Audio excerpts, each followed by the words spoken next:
ಇರೋ ವಾಸ್ತು ವೀಕ್ಷಕರಿಗೆ ಸ್ವಾಗತ. ನಾನು ನಿಮ್ಮ ಜನಾರ್ದನ್.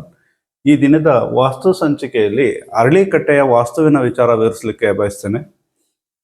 ಯಾಕೆ ಹೇಳ್ತೀನಿ ಅಂತಂದರೆ, ಈ ಸುಮಾರು ಕಡೆ ನಾವು ಕೇಳಿದ್ದೇವೆ, ನಮ್ಮ ಮನೆ ಮೇಲೆ ಅರಳಿಕಟ್ಟೆದು ನೆರಳು ಬೀಳ್ತಾ ಇದೆ, ನಮಗೆ ವಾಸ್ತು ಪ್ರಕಾರ ಅದು ತಪ್ಪಂತೆ, ಅರಳಿಕಟ್ಟೆ ನೆರಳು ನಮ್ಮ ಮನೆ ಮೇಲೆ ಬೀಳಬಾರ್ದಂತೆ ಅಂತ ಸುಮಾರು ಕಡೆ ಕೇಳಿದ್ದೇನೆ.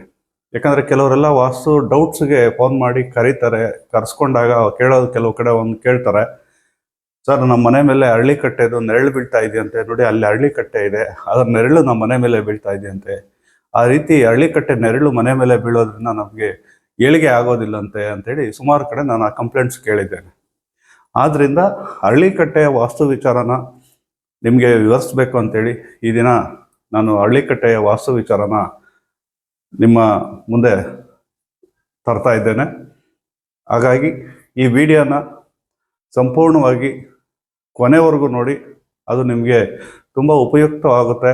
ಮತ್ತು ಯಾರಿಗೆ ಈ ಥರದ ಡೌಟ್ಸ್ ಇದೆ ಅವ್ರಿಗೆಲ್ಲ ಒಂದು ಯೂಸ್ ಆಗುತ್ತೆ ಅಂತ ಹೇಳ್ತಾ ಈ ವಿಡಿಯೋನ ಕೊನೆವರೆಗೂ ನೋಡಿ, ಅದು ಪರಿಪೂರ್ಣವಾಗಿ ನಿಮಗೆ ಅರ್ಥ ಆಗುತ್ತೆ. ಇದರಿಂದ ಎಷ್ಟು ಒಳ್ಳೆಯದು, ಎಲ್ಲಿ ಅರಳಿಕಟ್ಟೆ ಬಂದರೆ ನಮ್ಗೆ ಅದು ಏನು ಸಮಸ್ಯೆ ಆಗುತ್ತೆ, ಅಥವಾ ಎಲ್ಲಿ ಬರಬಾರ್ದು, ಎಲ್ಲಿ ಬರಬೇಕು ಅನ್ನೋದರ ಪೂರ್ಣ ಮಾಹಿತಿ ನಿಮಗೆ ಸಿಗುತ್ತೆ ಅಂತ ಹೇಳ್ತಾ ಈ ದಿನದ ಅರಳಿಕಟ್ಟೆಯ ವಾಸ್ತುವಿನ ವಿಚಾರನ ಸ್ಟಾರ್ಟ್ ಮಾಡಲಿದ್ದೇನೆ.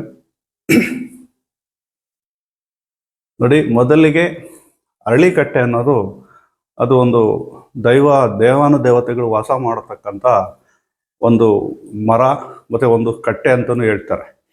ಇಂದಿನ ಕಾಲದಲ್ಲಿ ಪ್ರತಿ ಊರುಗಳಲ್ಲೂ 1 ಅಥವಾ 4 ಅಥವಾ 2 ಆದ್ರೂ ಅರಳಿಕಟ್ಟೆ ಇರ್ತಾನೆ ಇದ್ವು. ನೀವು ಇವಾಗಲೂ ಬೇಕಾದರೆ ಹಳ್ಳಿಗಳಲ್ಲಿ ನೋಡಿ, ಸುಮಾರು ಕಡೆ ಒಂದು ಊರು ಅಂದಮೇಲೆ ಒಂದು ಊರಲ್ಲಿ ಒಂದು ಪೂರ್ವದಲ್ಲೋ ಅಥವಾ ಪಶ್ಚಿಮದಲ್ಲೋ ಉತ್ತರದಲ್ಲೋ ದಕ್ಷಿಣದಲ್ಲೋ ಅಥವಾ ಊರಿನ ಮುಂಭಾಗದಲ್ಲೋ, ಊರಿನ ಆಚೆ, ಊರಿಂದ ಒಂದು ಸ್ವಲ್ಪ ದೂರದಲ್ಲಿ ಒಂದು 100 ಅಡಿ 200 ಅಡಿ 300 ಅಡಿ 500 ಅಡಿ ದೂರದಲ್ಲಿ, ಊರಿಂದ ಆಚೆ ಬೌಂಡ್ರಿಲಿ ಮನೆಗಳು ವಾಸ ಇಲ್ಲದೆ ಇರೋಂಥ ಜಾಗದಲ್ಲಿ, ಮನೆಗಳು ಕಟ್ಟದೇ ಇರೋಂಥ ಜಾಗದಲ್ಲಿ ಅರಳಿಕಟ್ಟೆಗಳು ಊರಿಂದ ಸ್ವಲ್ಪ ಹೊರಗಡೆ ಸುಮಾರು ಕಡೆ ಮಾಡಿದ್ರು. ಅಲ್ಲಿ ಅರಳಿಕಟ್ಟೆ ಮಾಡಿ ಅಲ್ಲಿ ದೇವರುಗಳನ್ನ, ಕೆಲವೊಂದು ದೇವರುಗಳನ್ನ ಅಲ್ಲಿ ಮಾಡ್ತಾಯಿದ್ರು, ಪ್ರತಿಷ್ಠಾಪನೆ ಮಾಡ್ತಾಯಿದ್ರು. ನವಗ್ರಹಗಳನ್ನ ಅಥವಾ ಕೆಲವೊಂದು ದೇವರುಗಳನ್ನ ಅಲ್ಲಿ ಪ್ರತಿಷ್ಠಾಪನೆ ಮಾಡ್ತಾರೆ. ಒಂದು ರೀತಿಯಲ್ಲಿ ಅದು ಒಂದು ಒಳ್ಳೆಯ ರೀತಿಯ ಒಂದು ವಿಚಾರನೆ.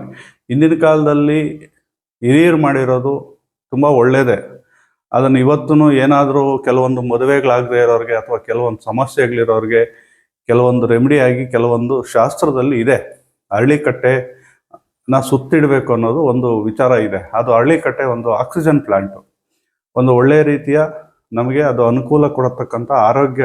ಎಷ್ಟೋ ಜನಕ್ಕೆ ಆರೋಗ್ಯ ಇಲ್ಲ ಅಂದರೆ ಅರಳಿಕಟ್ಟೆ ಸುತ್ತಿಡಿ ಅಂತ ಹೇಳ್ತಾರೆ. ಕೆಲವೊಬ್ಬರಿಗೆ ಮದುವೆ ಆಗದೇ ಇರೋರಿಗೂ ಅರಳಿಕಟ್ಟೆ ಸುತ್ತಿಡಿ ಅಂತ ಹೇಳ್ತಾರೆ. ಅದು ಒಳ್ಳೆಯ ವಿಚಾರನೇ. ಅರಳಿಕಟ್ಟೆನ ಸುತ್ತಿಡೋದು ತುಂಬ ಒಳ್ಳೆಯದೇ. ಅದು ಒಂದು ಒಳ್ಳೆಯ ಆಕ್ಸಿಜನ್ ಪ್ಲ್ಯಾಂಟು.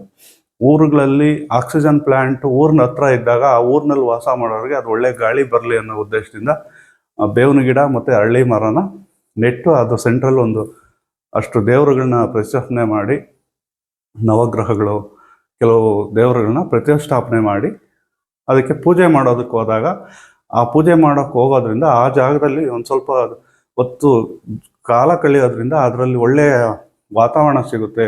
ಆ ಗಿಡದಲ್ಲಿ ಇರ್ತಕ್ಕಂಥ ನಮಗೆ ಮೆಡಿಷನ್ ಪ್ರಾಪರ್ಟಿ ನಮಗೆ ಹೋಗಲಿ, ಆ ಭಾಗದಲ್ಲಿ ಹೋಗಿ ಒಂದು ಸ್ವಲ್ಪ ಹೊತ್ತು ಸುತ್ತಾಡ್ಕೊಂಡು ಬಂದರೆ ಆ ಗಾಳಿಯಿಂದ ನಮಗೆ ಒಂದು ಪಾಸಿಟಿವ್ ಬರುತ್ತೆ ಅನ್ನೋ ಒಂದು ವಿಚಾರಕ್ಕೆ ಅರಳಿಕಟ್ಟೆನ ಪ್ರತಿ ಊರುಗಳ ಹತ್ರನೂ ಊರಿಂದ ಸ್ವಲ್ಪ ಹೊರಗಡೆ ಮಾಡ್ತಿದ್ರು. ಯಾರು ಊರ ಮಧ್ಯದಲ್ಲಿ ಮನೆಗಳ ಪಕ್ಕದಲ್ಲಿ ಅರಳಿಕಟ್ಟೆಗಳನ್ನ ಹಿಂದಿನ ಕಾಲದಲ್ಲಿ ಮಾಡ್ತಾ ಇರಲಿಲ್ಲ.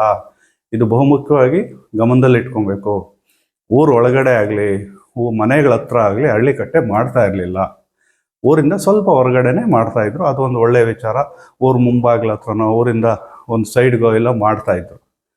ಆದರೆ ಈಗ ಏನಾಗಿದೆ ಅಂದರೆ, ಕಾಲ ಬದಲಾದಂಗೆಲ್ಲ, ಜನಸಂಖ್ಯೆ ಜಾಸ್ತಿ ಆದಂಗೆಲ್ಲ ಊರುಗಳು ಡೆವಲಪ್ ಆಗ್ತಾ ಇದ್ದಾವೆ, ಎಸ್ಟಾಬ್ಲಿಷ್ ಆಗ್ತಾ ಇದ್ದಾವೆ. ಆದ್ದರಿಂದ ಅವಾಗೇನಾಯಿತು, ಊರಿಂದ ಹೊರಗಡೆ ಮನೆಗಳು ಕಟ್ಕೊಳೋದಕ್ಕೆ ಹಿಡಿದ್ರು. ತೋಟಗಳಲ್ಲಿ ಮನೆ ಕಟ್ಕೊಳೋದು, ಮನೆಯಿಂದ ಹೊರಗಡೆ ಕಟ್ಕೊಳೋದಕ್ಕೆ ಹಿಡಿದ್ರು. ಆವಾಗ ಮನೆಗಳ ಹತ್ರನೇ ಅರಳಿಕಟ್ಟೆನ ಮಾಡ್ಕೊಳೋದಕ್ಕೆ ಶುರು ಮಾಡಿದ್ರು. ಕೆಲವೊಂದು ಜಾಗಗಳಲ್ಲಿ ಸ್ವಲ್ಪ ಊರಿಂದ ಹೊರಗಡೆನೋ ಅಥವಾ ಮನೆ ಹತ್ರನೋ ಅರಳಿಕಟ್ಟೆಗಳು ಮಾಡ್ಕೊಳ್ತಾ ಇದ್ದಾರೆ. ಅದು ಒಳ್ಳೆಯದೇ. ಅರಳಿಕಟ್ಟೆ ಮಾಡೋದು ಕೆಟ್ಟದ್ದು ಅಂತ ನಾನು ಹೇಳ್ತಾ ಇಲ್ಲ.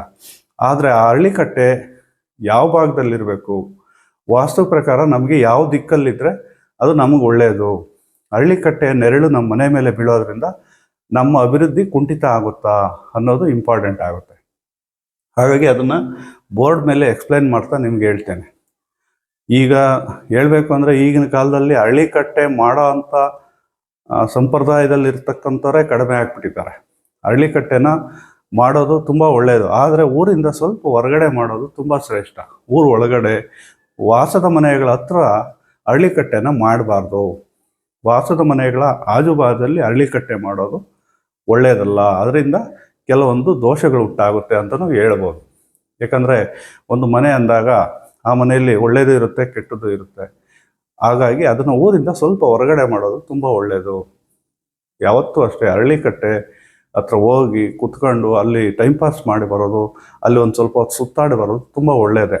ಆದರೆ ಮನೆಗಳ ಅಕ್ಕಪಕ್ಕ ನಮ್ಮದು ಖಾಲಿ ಜಾಗ ಇದೆ, ಯಾರೋ ಹೇಳಿದ್ದಾರೆ ನೀವು ಹಳ್ಳಿಕಟ್ಟೆ ಮಾಡಿ ನಿಮಗೆ ದೋಷ ಪರಿಹಾರ ಆಗುತ್ತೆ ಅಂತ ಹೇಳ್ತಾ ಕೆಲವರು ಹೇಳ್ತಾರೆ. ಅದು ಹಳ್ಳಿಕಟ್ಟೆ ಮಾಡೋದು ಒಳ್ಳೆಯದೇ, ಆದರೆ ಮನೆಗಳ ಅಕ್ಕಪಕ್ಕ ಮಾಡೋದು, ನೀವು ಏನೋ ಒಳ್ಳೆಯದಾಗಲಿ, ನಮಗೆ ಇರತಕ್ಕಂಥ ಸಮಸ್ಯೆಗಳ ಬಗೆಹರಿಲಿ, ನಮಗಿರ್ತಕ್ಕಂಥ ದೋಷಗಳ ಪರಿಹಾರ ಆಗಲಿ ಅಂತ ನೀವು ಹಳ್ಳಿಕಟ್ಟೆ ಮಾಡ್ತೀರಾ. ಆದರೆ ಅದನ್ನು ಮಾಡೋ ಜಾಗ ತುಂಬ ಇಂಪಾರ್ಟೆಂಟು. ಮನೆಯ ಆಜುಬಾಜುಗಳಲ್ಲಿ, ಮನೆ ವಾಸದ ಮನೆಗಳ ಹತ್ತಿರ ಮಾಡಿದ್ರೆ ಅದರಿಂದ ನಿಮಗೆ ಫಲ ಸಿಗೋದಿಲ್ಲ, ಒಳ್ಳೇದಾಗೋದಿಲ್ಲ. ಅದರಿಂದ ನಿಮಗೆ ದೋಷ ಪರಿಹಾರ ಆಗೋದಿಲ್ಲ, ಇನ್ನು ದೋಷಪೂರಿತರಾಗ್ತೀರಾ. ಹಾಗಾಗಿ ದಯಮಾಡಿ ಮನೆಗಳ ಹತ್ರ, ವಾಸದ ಮನೆಗಳ ಹತ್ರ ಯಾವುದೇ ಕಾರಣಕ್ಕೂ ಹಳ್ಳಿಕಟ್ಟೆಗಳು ಮಾಡಬೇಡಿ. ಹಳ್ಳಿಕಟ್ಟೆ ಮಾಡೋದು ತುಂಬ ಒಳ್ಳೆಯದೇ. ಅದರಿಂದ ನಮಗೆ ಒಂದು ಒಳ್ಳೆಯ ರೀತಿಯ ಅನುಕೂಲ ಆಗುತ್ತೆ. ದೇವಾನುದೇವತೆಗಳು ವಾಸ ಇರ್ತಾರೆ.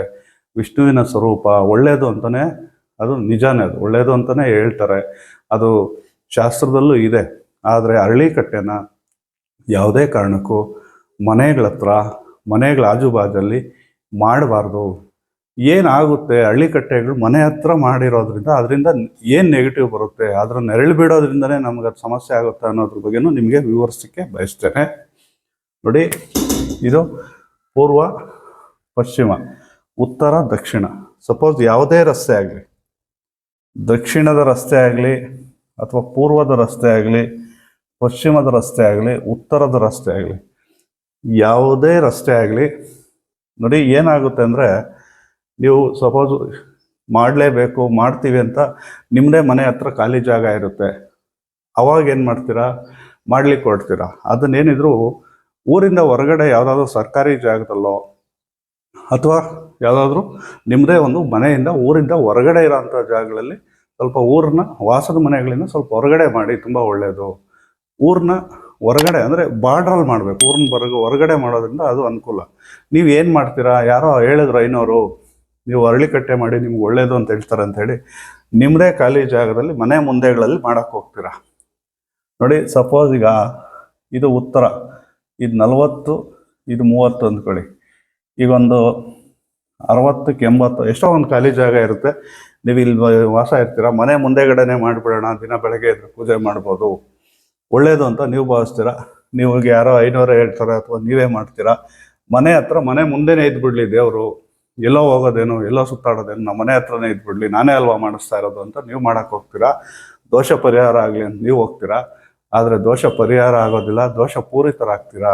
ಹೇಗೆ ಅಂತಂದರೆ, ನೋಡಿ, ನಿಮ್ಮ ಜಾಗದ ಅರ್ಧ ಅಂದರೆ ಉತ್ತರದ ಅರ್ಧ ಭಾಗದಲ್ಲಿ ನೀವು ಈ ಭಾಗದಲ್ಲಿ ಹಳ್ಳಿಕಟ್ಟೆ ಮಾಡೋಕ್ಕೆ ಹೋಗ್ತೀರಾ. ಉತ್ತರ ಈಶಾನ್ಯದಲ್ಲಿ ಒಂದು 4 ಅಡಿನೋ 3 ಅಡಿನೋ ಕಟ್ಟೆ ಕಟ್ಟಿ ಇಲ್ಲೊಂದು ಗಿಡ ನೆಡ್ತೀರಾ. ಅಶ್ವತ್ಥ ಕಟ್ಟೆ ಗಿಡ ನೆಡ್ತೀರಾ. ಇಲ್ಲಿ ದೇವರುಗಳೊಂದು 3, 9 ನವಗ್ರಹಗಳ ಎಷ್ಟೋ ದೇವರುಗಳನ್ನ ಪ್ರತಿಷ್ಠಾಪನೆ ಮಾಡ್ತೀರಾ. ನಿಮ್ಮ ಮನೆಗೆ ಉತ್ತರ ಈಶಾನ್ಯದಲ್ಲಿ ಒಂದು 10 ಅಡಿನೋ 15 ಅಡಿನೋ ಓಡಾಡೋದಕ್ಕೆ ಬಿಟ್ಟು, ಅಥವಾ ನಿಮ್ಮದೇ ಖಾಲಿ ಜಾಗದಲ್ಲಿ ಇಲ್ಲೆಲ್ಲ ಮಾಡ್ತೀರಾ. ಉತ್ತರ ಈಶಾನ್ಯದಲ್ಲಿ ಇಲ್ಲೆಲ್ಲ ಮಾಡ್ತೀರಾ. ಉತ್ತರ ಈಶಾನ್ಯದಲ್ಲಿ ಮಾಡೋದ್ರಿಂದ ನಿಮ್ಮ ಮನೆಗೆ ಉತ್ತರ ಈಶಾನ್ಯ ನೀವು ಕಟ್ಟೆ ಕಟ್ಟಿ ಅದಕ್ಕೆ ದೇವರುಗಳಿಡೋದಕ್ಕೆ ಒಂದು 3 ಅಡಿ 4 ಅಡಿ ಹೈಟ್ ಮಾಡಿ, ಅದನ್ನು ಕಟ್ಟೆ ಕಟ್ಟಿ ಒಂಥರ ಜಗಲಿ ಮಾಡಿ ಅಲ್ಲಿ ನೀವು ಗಿಡ ನೆಡೋದಕ್ಕೆ ಹೋಗ್ತೀರಾ. ಈ ಭಾಗ ನಿಮಗೆ ಉತ್ತರ ಈಶಾನ್ಯ ಹೈಟ್ ಆಗುತ್ತೆ, ಭಾರ ಆಗುತ್ತೆ. ಆ ರೀತಿ ಉತ್ತರ ಈಶಾನ್ಯ ಭಾರ ಆಗಬಾರ್ದು, ಹೈಟ್ ಆಗಬಾರ್ದು. ಅದೇ ರೀತಿ ಅಶ್ವತ್ಥ ಕಟ್ಟೆಯ ಗಿಡಗಳು ಎಮ್ಮರ ಆಗ್ತದೆ. ಒಂದು 5 ವರ್ಷ 10 ವರ್ಷ ಅಲ್ಲ, 100 ವರ್ಷ 80 ವರ್ಷ 100 ವರ್ಷ ಅವು ದೊಡ್ಡದಾಗಿ ಬೆಳೀತವೆ. ಆಗ ಆ ರೀತಿ ಭಾರ ಆಗಿ ಆ ಭಾಗದಿಂದ ಬರ್ತಕ್ಕಂಥ ಗಾಳಿ ಬೆಳಕು ನಿಮ್ಮ ಮನೆಗೆ ಬರೋದಿಲ್ಲ, ನಿಮ್ಮ ಮನೆಗೆ ಸರಾಗವಾಗಿ ಗಾಳಿ ಬೆಳಕು ಬರೋದಿಲ್ಲ. ಆವಾಗ ಆ ಸೂರ್ಯನ ಬೆಳಕು ನಿಮ್ಮ ಅಶ್ವತ್ಥ ಕಟ್ಟೆಗೆ ಬಿದ್ದು ನಿಮ್ಮ ಮನೆಗೆ ಬೀಳೋದಿಲ್ಲ, ನಿಮ್ಮ ಮನೆಗೆ ನೆರಳು ಬೀಳುತ್ತೆ. ಗಾಳಿ ಬೆಳಕು ನಿಮ್ಮ ಮನೆಗೆ ಡೈರೆಕ್ಟಾಗಿ ಸೂರ್ಯನ ಕಿರಣಗಳು ಬೀಳೋದಿಲ್ಲ. ಅವಾಗ ಅದು ಕೆಟ್ಟದ್ದು ಅಂತ ನೀವು ಪರಿಣಮಿಸ್ಬೇಕಾಗುತ್ತೆ. ಅದು ನೆರಳಲ್ಲ ಮುಖ್ಯ, ಅಲ್ಲಿ ಸೂರ್ಯನ ಬೆಳಕು ಕಿರಣಗಳು ಬರೋದನ್ನ ಅಡ್ಡ ಹಾಕುತ್ತೆ, ಮತ್ತು ಉತ್ತರ ಈಶಾನ್ಯ ಫುಲ್ ಭಾರ ಆಗುತ್ತೆ. ಹಾಗಾಗಿ ನಿಮ್ಮ ಮನೆ ಉತ್ತರ ಈಶಾನ್ಯಕ್ಕೆ ಯಾವುದೇ ಕಾರಣಕ್ಕೂ ಅಶ್ವತ್ಥ ಕಟ್ಟೆನ ಮಾಡಬೇಡಿ. ಅದು ನಿಮ್ಮ ಮನೆಯನ್ನ ಏಳಿಗೆನ ಕುಂಠಿತಗೊಳಿಸುತ್ತೆ, ಡೆವಲಪ್ ಮಾಡೋದಕ್ಕೆ ಬಿಡಲ್ಲ. ಉತ್ತರ ಈಶಾನ್ಯದಲ್ಲಿ ಯಾರ್ಯಾರ ಮನೆಗಳ ಹತ್ರ ಉತ್ತರ ಈಶಾನ್ಯದಲ್ಲಿ ಅಶ್ವತ್ಥ ಕಟ್ಟೆಗಳು ಮತ್ತು ಈ ರೀತಿ ನವಗ್ರಹಗಳು ಪ್ರತಿಷ್ಠಾಪನೆ ಮಾಡಿ ಅಶ್ವತ್ಥ ಕಟ್ಟೆಗಳು ಉತ್ತರ ಈಶಾನ್ಯದಲ್ಲಿ ಮಾಡಿದ್ದೀರಾ, ಅವ್ರ ಮನೆ ಅಭಿವೃದ್ಧಿ ಆಗೋದಿಲ್ಲ, ಸಾಲದ ಸಮಸ್ಯೆಗಳು ಸಿಗಾಕ್ಕೊಳ್ತೀರಾ. ನೀವೆಷ್ಟೇ ಪೂಜೆ ಮಾಡ್ಬೋದು ಅಶ್ವತ್ಥ ಕಟ್ಟೆಗೆ, ಅದು ಒಂದು ಲಿಮಿಟ್ಗೆ ಅದು ಒಳ್ಳೇದಷ್ಟೇ. ನೀವು ಅದನ್ನು ಬಿಟ್ಟು ಉತ್ತರ ಈಶಾನ್ಯದಲ್ಲಿ ಏನಾದರೂ ನೀವು ಅಶ್ವತ್ಥ ಕಟ್ಟೆ ಮಾಡಿ ನಮ್ಗೆ ಒಳ್ಳೇದಾಗುತ್ತೆ ಅಂದರೆ ಅದರಿಂದ ನಿಮ್ಗೆ ಕೆಟ್ಟದ್ದಾಗುತ್ತೆ ಹೊರತು ಒಳ್ಳೇದಾಗೋದಿಲ್ಲ. ಯಾವುದೇ ಕಾರಣಕ್ಕೂ ಮನೆಗಳ ಹತ್ರ ಉತ್ತರ ಈಶಾನ್ಯದಲ್ಲಿ ಅಶ್ವತ್ಥ ಕಟ್ಟೆ ಮಾಡಬಾರ್ದು. ಸೂರ್ಯನ ಬೆಳಕು ನಿಮ್ಮ ಮನೆಗೆ ಬೀಳೋದಿಲ್ಲ, ಅದೇ ರೀತಿ ಅದರ ನೆರಳು ನಿಮ್ಮ ಮನೆಗೆ ಬೀಳುತ್ತೆ, ಅದೇ ರೀತಿ ಉತ್ತರ ಈಶಾನ್ಯದಲ್ಲಿ ಭಾರ ಆಗುತ್ತೆ. ಆದ್ದರಿಂದ ಉತ್ತರ ಈಶಾನ್ಯದ ದೋಷ ನಿಮಗಾಗಿ ಅದು ನಿಮಗೆ ಸಮಸ್ಯೆ ಆಗುತ್ತೆ. ಮನೆಯ ನೆರಳೇ ನಿಮಗೆ ಸಮಸ್ಯೆ ಕೊಡೋದಿಲ್ಲ. ಅದಲ್ಲದೆ ಈಶಾನ್ಯ ಭಾಗದಲ್ಲಿ ಮಾಡ್ತಾರೆ, ಇಲ್ಲೆಲ್ಲೋ ಈಶಾನ್ಯ ಭಾಗದಲ್ಲಿ, ಇಲ್ಲೆಲ್ಲಾದರೂ ಈಶಾನ್ಯ ಭಾಗದಲ್ಲಿ ಮಾಡ್ತಾರೆ. ನಮ್ಮ ಮನೆಗೆ ದೇವಮೂಲೆಗಿರಲಿ, ಅದನ್ನು ದೊಡ್ಡದಾಗಿ ದೇವಮೂಲೆ ಅಂತಾರೆ ನೋಡಿ. ಇಲ್ಲಿ ಈಶಾನ್ಯ, ಉತ್ತರ ಈಶಾನ್ಯದಲ್ಲಿ ಅಥವಾ ಈಶಾನ್ಯ ಭಾಗದಲ್ಲಿ ಈ ರೀತಿ ಮನೆಗೆ ಈಶಾನ್ಯ ಭಾಗದಲ್ಲಿ ಒಂದು 3 ಅಡಿನೋ 5 ಅಡಿನೋ ಕಟ್ಟೆ ಕಟ್ಟಿ ಅಲ್ಲಿ ಪ್ರತಿಷ್ಠಾಪನೆ ಮಾಡ್ತಾರೆ ಅಶ್ವತ್ಥ ಕಟ್ಟೆನ. ಆವಾಗ ನಿಮಗೆ ಅಲ್ಲಿ ಮಣ್ಣು ಹೊಡೆದು ಕಟ್ಟೆ ಕಟ್ಟಿ ಈ ಮನೆ ಫ್ಲೋರಿಂಗಿಗಿಂತ ಹೈಟ್ ಆಗುತ್ತೆ, ಮನೆಯ ಲೆವೆಲ್ಗಿಂತ ಹೈಟ್ ಆಗುತ್ತೆ, ಈಶಾನ್ಯ ಭಾರ ಆಗುತ್ತೆ. ಈಶಾನ್ಯ ಭಾರ ಆದರೆ ಮನೆಯ ಮಕ್ಕಳು, ಗಂಡು ಮಕ್ಕಳು ಡೆವಲಪ್ಮೆಂಟ್ಸ್ ಆಗೋದಿಲ್ಲ, ಆರ್ಥಿಕವಾಗಿ ನಷ್ಟ ಅನುಭವಿಸ್ಬೇಕಾಗುತ್ತೆ. ಈಶಾನ್ಯದಲ್ಲಿ ಕಟ್ಟೆ ಕಟ್ಟಿ ಭಾರ ಮಾಡಿ ಮತ್ತು ಗಿಡಗಳು ಬೆಳೆದು ಅಲ್ಲಿಂದ ಸೂರ್ಯರಶ್ಮಿ ನಿಮ್ಮ ಮನೆಗೆ ಬರದೇ ಆಗೋದ್ರಿಂದ ನಿಮಗೆ ದೋಷ ಆಗುತ್ತೆ ಹೊರತು, ಆ ಮನೆಯಿಂದ ಸೂರ್ಯರಶ್ಮಿಗಳು ನಿಮ್ಮ ಮನೆಗೆ ಬೀಳದೇ ಇರೋದ್ರಿಂದ ದೋಷ ಆಗುತ್ತೆ ಹೊರತು ಆ ಮನೆ ನೆರಳು ನಿಮ್ಮ ಮನೆ ಬೀಳೋದ್ರಿಂದ ದೋಷ ಆಗೋದಿಲ್ಲ. ಇದೇ ಉದ್ದೇಶ. ಈಶಾನ್ಯ ಭಾಗದಲ್ಲಿ ನೀವು ಕಟ್ಟೆ ಕಟ್ಟಿ ಅಲ್ಲಿ ಮರಳು ಮಾಡೋದ್ರಿಂದ ನಿಮ್ಮ ಮನೆಗೆ ಸೂರ್ಯರಶ್ಮಿ ಮತ್ತು ಗಾಳಿ ಸರಾಗವಾಗಿ ಬರೋದಿಲ್ಲ. ಮತ್ತು ಈಶಾನ್ಯ ಭಾಗ ಕಟ್ಟೆ ಕಟ್ಟಿ ಅಲ್ಲಿ ದೇವರಿಗೆ ಪ್ರತಿಷ್ಠಾಪನೆ ಮಾಡೋದಕ್ಕೆ ದೊಡ್ಡ ಜಗಲಿಗೆ ಮಾಡೋದ್ರಿಂದ ಅದು ವಾಸ್ತುವಿನ ರೀತಿ ದೋಷ ಆಗುತ್ತೆ. ಹಾಗಾಗಿ ಮನೆಗೆ ಈಶಾನ್ಯ ಭಾಗದಲ್ಲಿ ಯಾವುದೇ ಕಾರಣಕ್ಕೂ ಅರಳಿ ಕಟ್ಟೆ ಮಾಡಬೇಡಿ, ಅದರಿಂದ ನಿಮಗೆ ದೋಷ ಪರಿಹಾರ ಆಗೋದಿಲ್ಲ, ಇನ್ನು ನೀವು ದೋಷ ಪೂರಿತರಾಗ್ತೀರಾ.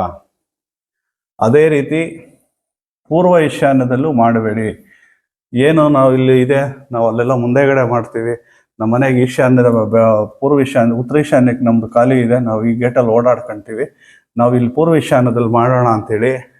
ಅದೇ ರೀತಿ 2 ಅಶ್ವತ್ಥ ಕಟ್ಟೆ, ಒಂದು ಬೇವಿನ ಗಿಡ, ಒಂದು ರಾಗಿ ಗಿಡ ಉಣಿ ಇಲ್ಲಿ ನವಗ್ರಹಗಳನ್ನ ಪ್ರತಿಷ್ಠಾಪನೆ ಮಾಡಿ ಒಂದು 3 ಅಡಿನೋ 4 ಅಡಿನೋ ದೊಡ್ಡದಾಗಿ ಮಣ್ಣು ಹೊಡೆದು ಚೆನ್ನಾಗಿ ಕಟ್ಟೆ ಕಟ್ಟಿ ವಿಜೃಂಭಣೆಯಿಂದ ನೀವು ಪ್ರತಿಷ್ಠಾಪನೆ ಮಾಡ್ತೀರಾ. ಅದು ಈ ರೀತಿ ನೀವು ಮಾಡೋದ್ರಿಂದ ಮನೆಯ ಪೂರ್ವ ಈಶಾನ್ಯ ಭಾರ ಆಗುತ್ತೆ, ಮನೆಯ ಪೂರ್ವ ಈಶಾನ್ಯ ಹೈಟ್ ಆಗುತ್ತೆ, ನಿಮ್ಮ ಮನೆಗಿಂತ ಇದು ಹೈಟ್ ಆಗುತ್ತೆ, ಫ್ಲೋರಿಂಗ್ ಲೆವೆಲ್ಲು. ಅಲ್ಲಿ ಕಟ್ಟೆ ಕಟ್ಟಿ ಮತ್ತು ಅಲ್ಲಿ ಗಿಡಗಳು ಬೆಳೆಯೋದ್ರಿಂದ ಪೂರ್ವ ಈಶಾನ್ಯದಲ್ಲಿ ದೊಡ್ಡ ಮರಗಳಾಗೋದ್ರಿಂದ ಸೂರ್ಯನ ಕಿರಣಗಳು ನಿಮ್ಮ ಮನೆಗೆ ಸರಾಗವಾಗಿ ಬೀಳೋದಿಲ್ಲ. ಬೆಳಗಿನ ಒಂದು 11-12 ಗಂಟೆವರೆಗೂ ಬರೋವಂಥ ಸೂರ್ಯರಶ್ಮಿನೇ ಇಂಪಾರ್ಟೆಂಟು. ಹಾಗಾಗಿ ಆ ಸೂರ್ಯರಶ್ಮಿ ನಿಮಗೆ ಮನೆಗೆ ಬೀಳೋದಕ್ಕೆ ಅಡ್ಡ ಆಗುತ್ತೆ. ಆ ಸೂರ್ಯನ ಕಿರಣಗಳು ನಿಮ್ಮ ಮನೆಗೆ ಬೀಳೋದಿಲ್ಲ, ಆವಾಗ ಆ ಮನೆ ನೆರಳು ನಿಮ್ಮ ಮನೆಗೆ ಬೀಳುತ್ತೆ. ಆ ನೆರಳಿಂದ ನಿಮಗೆ ದೋಷ ಆಗೋದಿಲ್ಲ.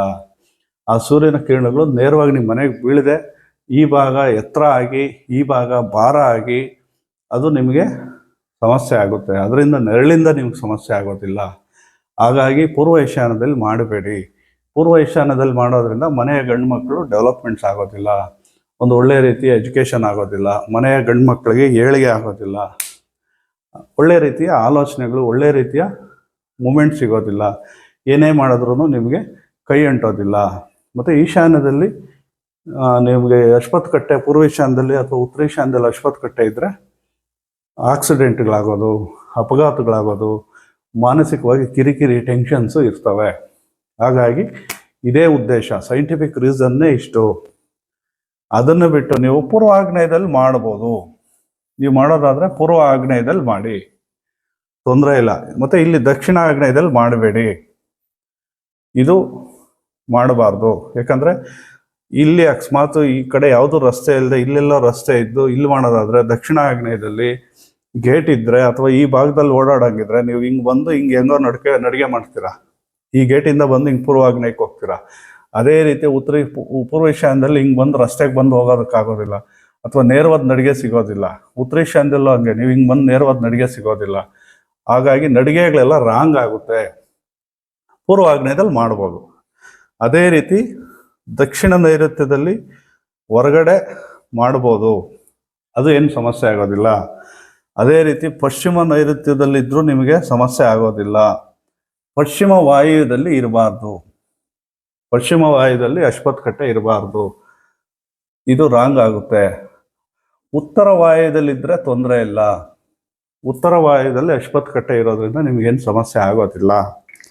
ಹಾಗಾಗಿ ಮನೆಯ ಹತ್ತಿರ ಮಾಡೋದಕ್ಕಿಂತ ಅಶ್ವತ್ಥ ಕಟ್ಟೆನ ಊರಿನ ಸ್ವಲ್ಪ ಭಾಗ ಹೊರಗಡೆ, ಒಂದು 100, 200, 300 ಅಡಿ ಸ್ವಲ್ಪ ಹೊರಗಡೆ, ಯಾವುದೇ ಕಾರಣಕ್ಕೂ ಮನೆಗಳ ಹತ್ರ ಮಾಡಬೇಡಿ.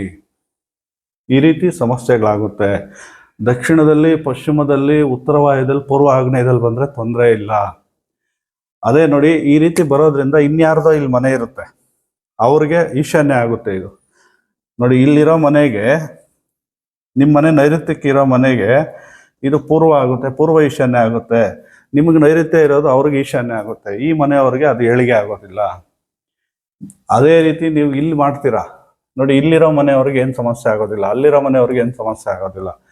ಯಾರ ಮನೆಗೆ ಅಶ್ವತ್ಥ ಕಟ್ಟೆ, ಅರಳಿಕಟ್ಟೆ, ಉತ್ತರ ಈಶಾನ್ಯ, ಪೂರ್ವ ಈಶಾನ್ಯ ಭಾಗಗಳಲ್ಲಿ ಅರಳಿಕಟ್ಟೆ ಬರುತ್ತೆ, ಅವರು ಖಂಡಿತವಾಗೂ ಡೆವಲಪ್ಮೆಂಟ್ಸ್ ಆಗೋದಿಲ್ಲ. ಬೇಕಿದ್ರೆ ನೀವು ನೋಡಿಬಿಡಿ, ಉತ್ತರ ಈಶಾನ್ಯ, ಪೂರ್ವ ಈಶಾನ್ಯ ಭಾಗದಲ್ಲಿ ಅರಳಿಕಟ್ಟೆಗಳು ಯಾರ ಮನೆಗೆ ಬಂದಿದೆ ಅವರು ಡೆವಲಪ್ ಆಗೋದಿಲ್ಲ. ಕಾರಣ ಇಷ್ಟೇ, ಅರಳಿಕಟ್ಟೆ ಮಾಡಿ ದಿಂಡು ಕಟ್ಟಿ ದೊಡ್ಡದಾಗಿ ಜಗಲಿಗಳಾಕಿ ದೊಡ್ಡದಾಗಿ ಮಾಡಿ ಅದನ್ನು ಹೈಟ್ ಮಾಡ್ತಾರೆ. ಅದು ನಿಮ್ಮ ಮನೆಗೆ ಭಾರ ಆಗುತ್ತೆ ಮತ್ತು ಎತ್ತರ ಆಗುತ್ತೆ. ಅದೇ ರೀತಿ ಮರಗಳು ದೊಡ್ಡವಾಗಿ ಆ ಸೂರ್ಯನ ರಶ್ಮಿ ನಿಮ್ಮ ಮನೆಗೆ ಬೀಳೋದಿಲ್ಲ, ನಿಮ್ಮ ಮನೆಗೆ ಅದ್ರ ನೆರಳು ಮಾತ್ರ ಬೀಳುತ್ತೆ. ಹಾಗಾಗಿ ನಿಮಗದು ನೆಗೆಟಿವ್ ಆಗುತ್ತೆ. ಅದು ಬೇರೆಯವ್ರ ಮನೆಗಳಿಗೆ ಅದು ಕೆಲವ್ರಿಗೆ ದಕ್ಷಿಣಕ್ಕೆ ಬರುತ್ತೆ, ಕೆಲವ್ರಿಗೆ ಪಶ್ಚಿಮಕ್ಕೆ ಬರುತ್ತೆ, ಕೆಲವ್ರಿಗೆ ವಾಯುವ್ಯಕ್ಕೆ ಬರುತ್ತೆ. ಹಾಗಾಗಿ ಅದರ ಮೇಲೆ ಅವ್ರಿಗೆ, ಅದರ ಡೆವಲಪ್ಮೆಂಟ್ಸ್ ಮೇಲೆ ಅವ್ರಿಗೆ ಅನುಕೂಲ ಅನಾನುಕೂಲ ಇರುತ್ತೆ. ಹಾಗಾಗಿ ಆ ರೀತಿ ಸಮಸ್ಯೆಗಳು ಮಾಡ್ಕೊಳೋದು, ಊರಿನ ಒಳಗಡೆ ಮಾಡ್ಕೊಳೋದು ಅಷ್ಟು ಒಳ್ಳೆಯದಲ್ಲ. ಊರಿಂದ ಸ್ವಲ್ಪ ಭಾಗ ಹೊರಗಡೆ ಸುತ್ತು ಮನೆಗಳು ಇರಬಾರ್ದು. ಆ ರೀತಿ ಅಶ್ವತ್ಥ ಕಟ್ಟೆಗಳು ಮಾಡೋದು, ಅದರಿಂದ ಒಳ್ಳೆಯದಾಗುತ್ತೆ. ಅಲ್ಲಿ ಓಡಾಡೋದ್ರಿಂದ ಒಳ್ಳೆಯದಾಗುತ್ತೆ, ನಿಮಗೆ ಅನುಕೂಲ ಆಗುತ್ತೆ ಹೊರತು ನೀವು ಅದರಿಂದ ನಮಗೆ ದೋಷ ಇದೆ, ನಾನು ಅದನ್ನು ಸರಿ ಮಾಡ್ಕೊಳ್ತೀನಿ ಅಂತ ಏನಾದರೂ ನೀವು ಮನೆಗಳ ಹತ್ರನೇ ಮಾಡೋಕ್ಕೆ ಹೋದರೆ ಅದರಿಂದ ಅನುಕೂಲಕ್ಕಿಂತ ಅನಾನುಕೂಲನೇ ಜಾಸ್ತಿ. ದೋಷ ಕಳ್ಕೊಳೋದಕ್ಕೆ ಮಾಡ್ತೀರಾ, ಆದರೆ ದೋಷ ನೀವು ಬೇಕಾಗಿ ನೀವೇ ತೊಗೊಳ್ತಾ ಇರ್ತೀರ ಕೆಲವೊಂದು ಜಾಗಗಳಲ್ಲಿ ನೀವು ಮಾಡಿದ್ರೆ. ಹಾಗಾಗಿ ದೋಷರಹಿತ ಮಾಡೋಕ್ಕೋಗಿ ದೋಷ ಪೂರಿತ ಆಗಬೇಡಿ. ಅಶ್ವತ್ಥ ಕಟ್ಟೆಗಳು ಮಾಡೋರ ಸಂಖ್ಯೆ ಕಡಿಮೆ ಆಗಿದೆ, ನಾನು ಅದನ್ನು ಒಪ್ಕೊಳ್ತೀನಿ. ಅಶ್ವತ್ಥ ಕಟ್ಟೆ ತುಂಬ ಒಳ್ಳೆಯದು. ಒಂದು ಊರಿಗೆ ಅದು ಅಶ್ವತ್ಥ ಕಟ್ಟೆ ಇದ್ದರೆ ಒಂದು ಆಕ್ಸಿಜನ್ ಪ್ಲ್ಯಾಂಟು ತುಂಬ ಒಳ್ಳೆಯದು. ಈಗಿನ ಕಾಲದಲ್ಲಿ ಯಾರೂ ಮಾಡ್ತಾನೇ ಇಲ್ಲ. ಅಶ್ವತ್ಥ ಕಟ್ಟೆಗಳು ಮಾಡಬೇಕು, ಆದರೆ ಊರಿಂದ ಹೊರಗಡೆ, ಜನನಿಬಿಡ ಪ್ರದೇಶ, ಊರಿಂದ ಸ್ವಲ್ಪ ಹೊರಗಡೆ ಮಾಡಿ. ಊರು ಒಳಗಡೆ ಮನೆಗಳ ಹತ್ರ, ವಾಸದ ಮನೆಗಳ ಹತ್ರ ದಯಮಾಡಿ ಅಶ್ವತ್ಥ ಕಟ್ಟೆಗಳನ್ನ ಮಾಡಬೇಡಿ. ಅದು ವಾಸ್ತುವಿನ ರೀತಿ ತಪ್ಪಾಗುತ್ತೆ ಅಂತ ಹೇಳ್ತಾ, ನೀವು ಊರಿಂದ ಹೊರಗಡೆ ಮಾಡಿ ಅಥವಾ ಊರಿಂದ ಸ್ವಲ್ಪ ಆಚೆ ಮಾಡಿ, ಮನೆಗಳು ವಾಸ್ತ ಇಲ್ಲದೇ ಇರೋ ಕಡೆ ಮಾಡಿ, ಅಥವಾ ಮಾಡದೇ ಆದರೆ ಮನೆಯ ಈಶಾನ್ಯ ಭಾಗಗಳಲ್ಲಿ ನಿಮ್ಮದೇ ಜಾಗಗಳಾದರೆ ಮನೆಯ ಉತ್ತರ ಈಶಾನ್ಯ, ಪೂರ್ವ ಈಶಾನ್ಯ ಭಾಗಗಳಲ್ಲಿ ಅಶ್ವತ್ಥ ಕಟ್ಟೆ ದಯಮಾಡಿ ಮಾಡಬೇಡಿ. ಅದರಿಂದ ನಿಮಗೆ ಒಳ್ಳೆಯದಾಗೋದಕ್ಕಿಂತ ಕೆಟ್ಟದ್ದೇ ಜಾಸ್ತಿ ಆಗುತ್ತೆ ಅಂತ ಹೇಳ್ತಾ, ಈಶಾನ್ಯದಲ್ಲಿ ಮಾಡೋದ್ರಿಂದ ಏನು ಸಮಸ್ಯೆಗಳಾಗುತ್ತೆ ಮತ್ತು ಎಲ್ಲಿ ಮಾಡೋದ್ರಿಂದ ನಿಮ್ಗೆ ಅದು ಒಳ್ಳೆಯದಾಗುತ್ತೆ ಅಂತ ವಿವರಿಸಿದ್ದೇನೆ. ಈ ದಿನದ ಅರಳಿಕಟ್ಟೆಯ ವಾಸ್ತು ವಿಚಾರ ನಿಮಗೆ ಇಷ್ಟ ಆಗಿದೆ ಅಂತ ಭಾವಿಸ್ತಾ, ನಮ್ಮ ಇರೋ ವಾಸ್ತು ಚಾನಲ್ನ ಇದೇ ರೀತಿ ನೋಡ್ತಾ ಇರಿ. ಈ ದಿನದ ವಾಸ್ತು ಸಂಚಿಕೆ ನಿಮಗೆ ಉಪಯುಕ್ತ ಆಗಿದೆ ಅಂತ ಭಾವಿಸ್ತಾ, ಇದೇ ರೀತಿ ಮುಂದಿನ ದಿನಗಳಲ್ಲಿ ಒಳ್ಳೊಳ್ಳೆಯ ವಾಸ್ತು ವಿಚಾರಗಳನ್ನು ನಿಮ್ಮ ಮುಂದೆ ತರ್ತೇನೆ ಅಂತ ಹೇಳ್ತಾ ಈ ದಿನದ ವಾಸ್ತು ಸಂಚಿಕೆನ ಇಲ್ಲಿಗೆ ಮುಗಿಸ್ತಾ ಇದ್ದೇನೆ. ನಮಸ್ಕಾರ.